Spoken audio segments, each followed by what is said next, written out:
আপনাদের এমন কিছু হাদিস যেগুলো আমাদের মনকে নাড়া দেবে, যেগুলো আমাদের ঈমানকে বৃদ্ধিতে সহায়ক হবে, যেগুলো আমাদের জন্য অপরিহার্য। সম্মানিত দিনী ভাই, সুলাইমান আলাইহিস সালাম যার আদেশে বায়ু তাবে করা হয়েছিল, বায়ুর উপরে ভেসে বেড়াতেন সৈন্যবাহিনীকে নিয়ে। তিনি জিন ভূত সকলেই, এগুলো কাহিনী আপনারা জানেন কোরআনের। কলা হুদহুদ, হুদহুদ পাখি কি বলল, তারপরে জিনদের মধ্য থেকে একজন কি বলল যে আমি চোখের পলকে রানী বিলকিসের সিংহাসন এনে দিব। এত ক্ষমতাধর পাওয়ারফুল লিডার, যিনি এত বেশি নেতৃত্ব দিতেন গোটা পৃথিবী, যার মসজিদে ঈদের দিনেও এখন মুসলিমদেরকে মারা হচ্ছে। কিতাবুল মাকদাস থেকে নয়, বাইতুল মাকদাস আপনারা জানেন, জেরুজালেমের মসজিদ, যিনি জিনদের মাধ্যমে তৈরি করে নিয়েছেন। সুলাইমান আলাইহিস সালাম গোটা পৃথিবী তিনি শাসন করতেন। গোটা পৃথিবী শুধু শাসন করতেন না, তার রাজকর্মে পশু পাখি জিন ভূত সবাই অংশগ্রহণ করত। তারপরেও সুলাইমান আলাইহিস সালামের কি আশা, কিন্তু আল্লাহ তাআলা তাকে দিলেন না। আমরা সরাসরি বুখারীর হাদিস থেকে শোনার চেষ্টা করি। সম্মানিত দিনী ভাই, ইনশাআল্লাহ আমাদের ঈমান বৃদ্ধি পাবে। মহানবী সাল্লাল্লাহু আলাইহি ওয়াসাল্লাম বলেছেন, আন নবী হুরায়রা রাদিয়াল্লাহু আনহু কল, আবু হুরায়রা হতে বর্ণিত, তিনি বলেন, কলা সুলাইমানু, সুলাইমান আলাইহিস সালাম বললেন, ইবনু দাউদ আলাইহিস সালামের ছেলে সুলাইমান আলাইহিস সালাম বললেন, লা তুফান্নাল লাইলাতা বিমিআতি ইমরাতিন, আজকে রাতে অবশ্যই আমি 100 স্ত্রীর কাছে যাব, 100 স্ত্রীর সাথে থাকব। তালিদু কুল্লু মিয়াতি ইমরাতিন, এই 100 জন স্ত্রী তালিদু প্রসব করবে গোলামান, আল্লাহর বান্দা, একটা করে ছেলে প্রসব করবে। আর এই 100 জন ছেলেকেই আজকে এক রাতে আমি 100 জন স্ত্রীর কাছে যাব, আর 100 জন স্ত্রী 100টা সন্তান দেবে। ইউকাতিলু ফি সাবিলিল্লাহি, তারা আল্লাহর রাস্তায় যুদ্ধ করবে। আমার 100 সন্তানকেই আল্লাহর রাস্তায় যুদ্ধ করার জন্য সেনাবাহিনীতে তাদেরকে ভর্তি করে নিব, আল্লাহর দ্বীনকে প্রতিষ্ঠা করার জন্য। পৃথিবীর সর্বশ্রেষ্ঠ বাদশাহ, যাকে এত বেশি ক্ষমতা দেওয়া হয়েছে, যিনি পশু পাখি সবার কথা বুঝতেন, যিনি পিঁপড়ার সাথে কথা বলতেন, যিনি পাখির সাথে কথা বলতেন, যিনি জিনদেরকে আদেশ দিতেন, যিনি বাতাসের উপরে চড়ে ভেসে বেড়াতেন। সুলাইমান আলাইহিস সালাম মেয়ের আশা কত সুন্দর, তিনি বললেন যে আমার 100টা সন্তান হবে, আমি 100টা সন্তানকে আল্লাহর রাস্তায় দিয়ে দেব, তারা যুদ্ধ করবে ইসলামের জন্য। এই কথা যখন ফেরেশতারা শুনলেন, জিবরাইল আলাইহিস সালাম বা ফেরেশতা তখন বললেন, কল আল মালাউ ইয়া সুলাইমান, ও সুলাইমান আলাইহিস সালাম, কুল ইনশাআল্লাহ, আপনি বলুন ইনশাআল্লাহ, এই কথা আপনি বলুন। ফালাম ইয়াকুল ওয়া নাসিয়া, সুলাইমান আলাইহিস সালাম ইনশাআল্লাহ এই কথাটা আর বলেন নাই, তিনি ভুলে গিয়েছেন। তিনি ইনশাআল্লাহ বলেন নাই, তিনি ভুলে গিয়েছেন। তারপরে কি হলো,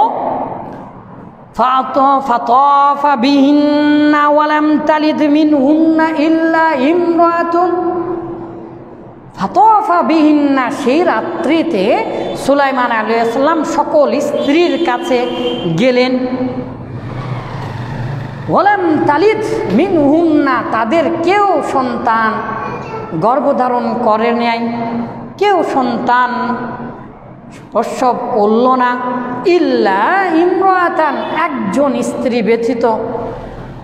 ইল্লা ইমরাতুন, একজন স্ত্রী শুধুমাত্র একটা সন্তান প্রসব করলেন, এবং সে কেমন হলো?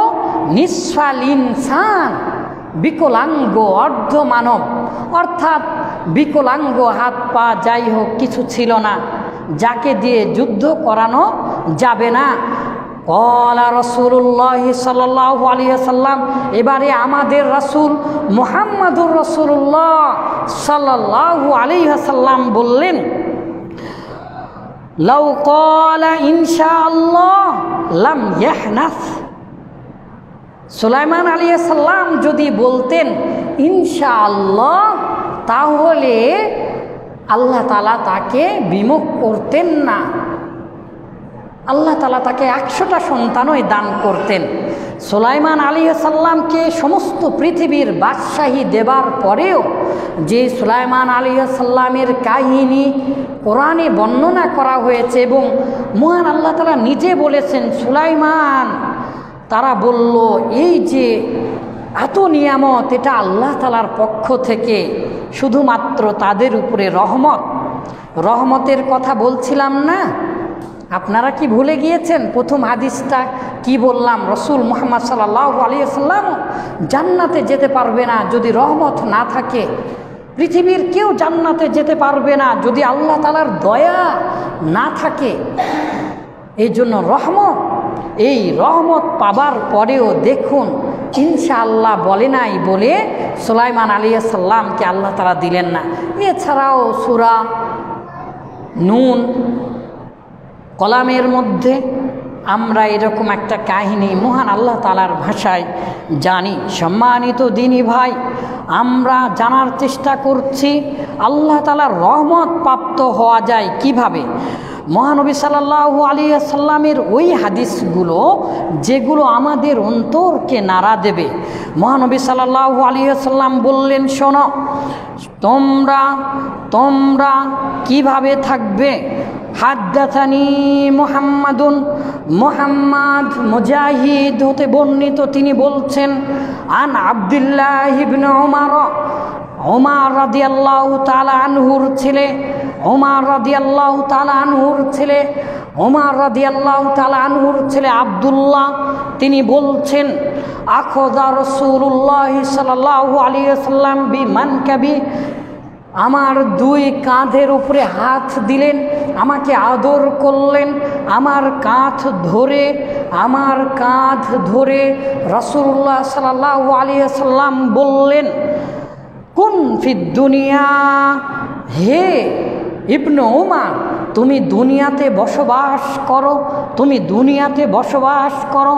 কুন ফিদ দুনিয়া কান্নাকা গরিবুন, তুমি দুনিয়াতে এমনভাবে চলাফেরা করো, তুমি দুনিয়াতে এমনভাবে জীবনযাপন করো যেন তুমি খুবই গরিব।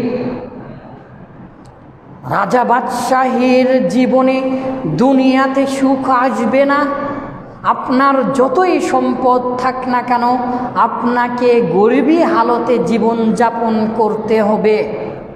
আপনি ধনী মানুষ বলে আপনি অনেক বড়াই করবেন, যদি আপনি অহংকার করেন, লা ইয়াদখুলুল জান্নাতা মান কানা ফি কলবিহি মিসকালা যাররাতিন মিন কিবরিন, যার অন্তরে বিন্দু পরিমাণ, সরষা দানা পরিমাণ যদি কারো অন্তরে অহংকার থাকে, তাহলে সে জান্নাতে প্রবেশ করতে পারবে না। অহংকার তো দূরের কথা, অহংকার থাকলে তো আপনি জান্নাতে যেতেই পারবেন না।